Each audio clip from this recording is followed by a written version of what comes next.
امروز اومدیم بیکینی باتم و میخوایم ببینیم که توی خونه باب اسفنجی، اختاپوس و پاتریک چیا پیدا میکنیم.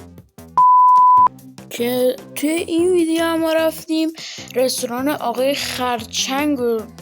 چک کردیم که توش چیا داره و من گفتم اگه به 10 تا لایک برسه میریم بیکینی باتم رو چک میکنیم، ولی خب اشکال نداره. که اول میخوایم خونه پاتریک رو چک کنیم و شاید یه سنگ زشت بیاد، اما میتونید ببینید که توش چقدر زیباست و اینجا تلویزیون داره که اونجا صندلیشه و اینجا هم نرده میخوره به طبقه دوم که اینم از طبقه دومشه که اینجا تخت خواب داره، چه میدونم آرمون استند داره، یه کتابخونه داره که این مثلا لپتاپش و این موسشه که خیلی جالبه و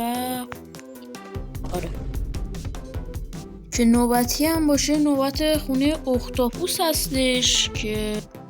میتونید ببینید چقدر زیباست و اینجا تابلو داشت که برای خودم عجیب بود ولی و اینجا میاد به طبقه دوم که تخت خوابشه و اینجا هم مثل پاتریکه و بریم طبقه سومش. اینجا هم میدونید چست رومز داره که همشون خالیه به جز این و اینجا طبقه سومشه که خیلی جالبه و خیلی خوشگله و در آخر میرسیم به خونه باب اسفنجی که خودم هم خیلی دوست دارم ببینم توش چه شکلیه، چون من خودم هم ندیدم توشو و خواستم با شماها ببینم که اینم از توشه و طبقه زیادی بیشتر داشتم، ولی خب این همون چیزه هست، بکنم صندلیه هست و این هم میدونه صندلی بود بابا نشست و اینجا حالا یه در میخوره به بالا که اینجا چند تا لدر داره که توی همشون خالیه و اینجا طبقه دومشه که تخت خوابه و اینجا شیپور داره، همون شیپوره که